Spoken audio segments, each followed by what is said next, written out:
tout ça. Et ça se vérifie particulièrement dans le cas justement qui nous intéresse, le cas de la compagnie dans le ventre. Hein. Donc la compagnie dans le ventre, c'est celle de cette fameuse Rebecca Chaillon, c'est la compagnie donc qui joue justement cette pièce-là, Carte Noire nommée Désir. Alors je suis allé voir justement quels étaient les organismes publics qui avaient participé éventuellement, qui avaient octroyé des subventions donc à cette troupe et donc à cette pièce. Eh bien figurez-vous qu'un examen de la délibération numéro 2021-01-403 de la commission permanente du Conseil régional des Hauts-de-France, lequel se trouve sous la présidence d'un certain Xavier Bertrand. L'examen de cette délibération nous montre que le 5 octobre 2021, cette collectivité a octroyé une subvention de 15 000 € à l'association donc de Rebecca Chaillon, en particulier justement dans le but de produire justement une tournée autour de cette pièce Carte Noire nommée Désir.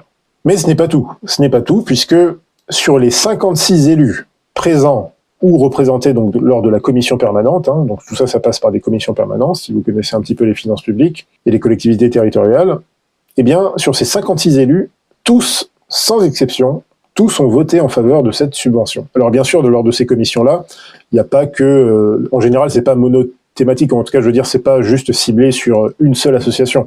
Donc là, si vous regardez, par exemple, le tableau financier de la délibération, il y a plusieurs autres associations ou troupes de théâtre qui ont aussi reçu des subventions. Il y avait une subvention globale, une enveloppe d'à peu près 272 000 €, je crois. Donc voilà, après ils répartissent ça justement entre les différentes troupes de théâtre qu'ils veulent subventionner.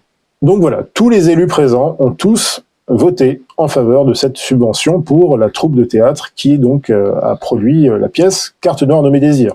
Mais qui trouve-t-on justement parmi les 51 élus qui étaient eux présents lors de la délibération?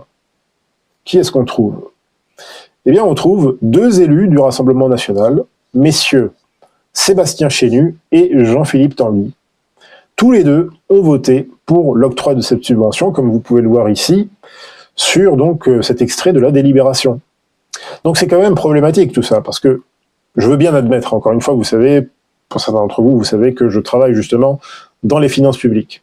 Donc je sais très bien que ces commissions permanentes peuvent être longues, peuvent être pénibles pour les élus, etc. etc.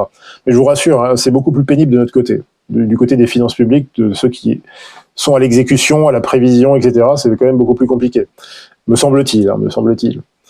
Mais pourquoi pas, je veux bien admettre que voilà, ces séances de commission sont assez longues, etc. Mais quand même, étant donné les enjeux, notamment les enjeux culturels auxquels nous avons à faire face aujourd'hui, il me semble que les électeurs et les militants du Rassemblement national peuvent se poser quand même des questions.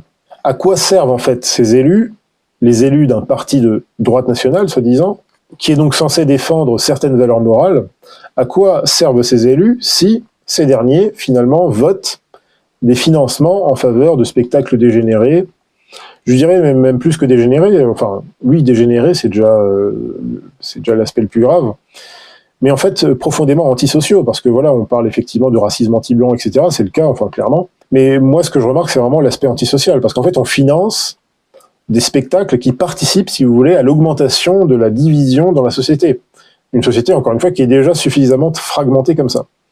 Donc, à quoi servent ces élus, soi-disant patriotes ou je sais pas quoi, mais patriotes, ça veut tout dire et rien dire. Hein. Je veux dire, même des gens de LFI peuvent se prétendre patriotes.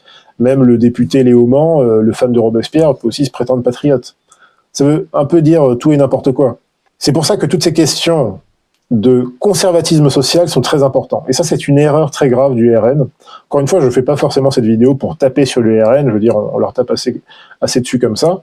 Mais dans le cas de ces deux élus, il y a quand même un problème. Donc, M. Chenu et M. Jean-Philippe Tanguy. Alors, dans le cas de Chenu, c'est un peu différent. Là, je serais beaucoup moins indulgent avec lui. On sait très bien d'où il vient. Il vient de l'UMP. C'est lui qui avait créé le fameux groupe Gay Lib à l'UMP. Et donc, il faut savoir, hein, rappelez-vous quand même bien, pour ceux qui n'étaient pas là à l'époque, en 2010-2011, le mariage pour tous, le mariage homosexuel, est déjà dans les cartons. Il est déjà dans les cartons de cette faction homosexuelle de l'UMP. Donc, ça vient déjà de la droite libérale. Maintenant, dans le cas de Jean-Philippe Tanguy, parce que tous les deux, ils font partie clairement du Ceci Squad, enfin du LGBT, du club LGBT du Rassemblement national, hein, très clairement. Mais dans le cas de Jean-Philippe Tanguy, je trouve que c'est vraiment dommage, parce que c'est quelqu'un que j'ai déjà pu rencontrer il y a longtemps, il y a 10 ans de ça, à l'époque où il travaillait avec Dupont-Aignan. Et voilà, Jean-Philippe Tanguy, c'est un type très intelligent. C'est quelqu'un de très compétent qui connaît notamment très bien l'industrie française, les secteurs stratégiques, etc. C'est quelqu'un qui connaît bien ces dossiers-là, mais par contre, voilà, sur tout le reste, c'est quand même très problématique. Vous savez, vous avez eu cette polémique ces derniers temps, là, il y a une semaine ou deux, c'était il y a une semaine, hein, donc il y a eu ce remaniement et donc cette nomination de Gabriel Attal au poste de ministre de l'Éducation nationale. Eh bien, vous avez Philippe de Villiers qui a fait un tweet en critiquant la chose, en disant mais attendez, ce type c'est un homosexuel, on le met ministre de l'Éducation nationale, voilà, c'est quand même pas un bon signal. Et vous avez toute la droite libérale